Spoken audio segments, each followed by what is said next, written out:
నేను పోతబిడ్డో సర్కారు దావకానకని 2 ఏళ్ల కిందట దాకా మన తెలంగాణ జనం అనుకునేది.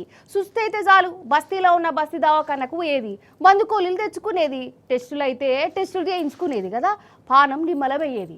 కానీ 2 ఏళ్ల సంధి అట్లా అయితే లేదోల్లా. నేను రాను బిడ్డో సర్కారు దావకానకు అన్నట్లయింది. అసలు మనుషులకు సుత్తైతే దావకాన్లకు పోతారు, కానీ ఇప్పుడు మన కాడ దావకాన్లకే సుస్తయింది. మరి ఏడికి పోవాలి జనం? రేవంత్ సారు పాలనలా రోగాలతోని గిలగిల కొట్టుకుంటున్న బస్తీ దవాఖాన్లు ఎట్లున్నాయో అగో మన బీఆర్ఎస్ లీడర్లు పోయి అరుచుకున్నారు.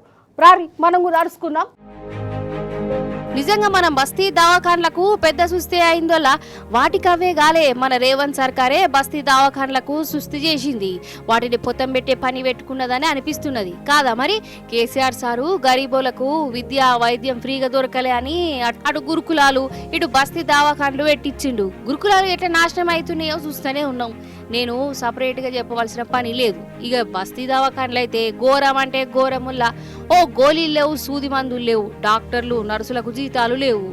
నేను చెప్పుడు కాదు, అగో మన బీఆర్ఎస్ లీడర్లే బస్తీ దవాఖాన్లకు పోయి అరుచుకున్నారు. మన కేటీఆర్ సారు ఖైరతాబాద్ ఇబ్రహీం నగర్ బస్తీ దవాఖానకు పోయిండోల్లా. అక్కడ డాక్టర్లతోని కాంపౌండర్లతోని నర్సులతోని మాట ముచ్చట పెట్టిండు. ఇక వాళ్ళు బస్తీ దవాఖాన కష్టాలు చెప్తుంటే సార్కే పరేషాన్ అనిపించిందట. సర్కారు మందులు పంపుడే లేదట, టెస్టులు చేయించుడే లేదట. అగో ఇక బస్తీ దవాఖాన్ల అవతారం ఎట్లున్నదో కేటీఆర్ సార్ చెప్తాడు. ఈనూరి మీరు బస్తీ దవాఖానాల పరిస్థితి ఏంది అంటే, కాంగ్రెస్ ప్రభుత్వం వచ్చినాక ఈ 2 ఏళ్లలో ప్రజారోగ్యాన్ని పక్కన పెట్టారు. కేవలం తమ స్వార్థం మాత్రమే చూసుకుంటున్నారు. సార్, రోగులు వస్తున్నారు, ఇబ్బంది ఉన్న వాళ్ళు ప్రజలు వస్తున్నారు, కానీ మాకు జీతాలు లేవు. 4 నెలలుగా మాకు జీతాలే రాలేదు. మాకు మరి నెలకు మొదటి రోజే జీతం అని చెప్పుకుంటున్నారు ప్రభుత్వ ఉద్యోగులకు, కానీ మాకు మాత్రం వస్తలేవు సార్. 4 నెలలైందని చెప్పి ఇవాళ ఆ స్టాఫ్ అంతా చెప్తా ఉన్నారు. అట్లాగే మరి మందులు వస్తున్నాయి ఆ టైం కంటే 108 రకాల మందులు ఉండాలి, ఎప్పటికప్పుడు అందుబాటులో ఉండాలి. మరి ఇవాళ మేము వస్తున్నామని కొన్ని తెప్పించినట్టున్నారు, కానీ లేకపోతే మందులు కూడా పట్టించుకునేవాడు లేడు. కనీసం ప్రజల ఆరోగ్యం గురించి ప్రభుత్వానికి ఫికర్ కూడా లేదు. ఇదొక్కటే కాదు, అన్ని దవాఖాన్ల పరిస్థితి గట్లనే ఉన్నది. అగో మన హరీష్ అన్న పాత షేర్లింగంపల్లి దవాఖానకు పోయి చెకింగ్ చేసిండు.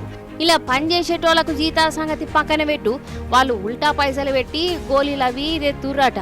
ఈ దవాఖాన్ల పరిస్థితి ఎట్లున్నదో హరీష్ అన్న మాటలలో ఇనురి మీరు. పనిచేసే సిబ్బందికి వైద్యం లేదు, గోళీలు లేవు, పరీక్షలు లేవు.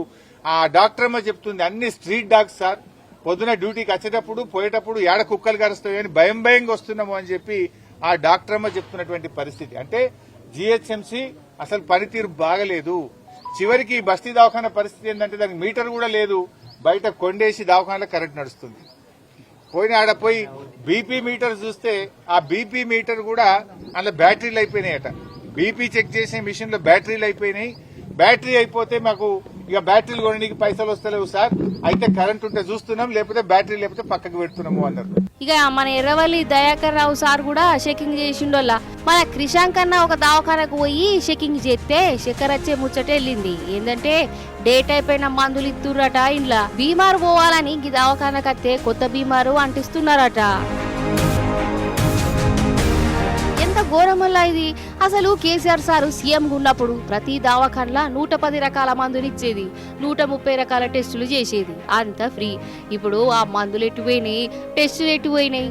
గరీబోల పానం అంటే ఎందుకింత చిన్న చూపుకి చేయిపాటి సర్కార్కు గిట్లనే గరమైతురు లీడర్లు.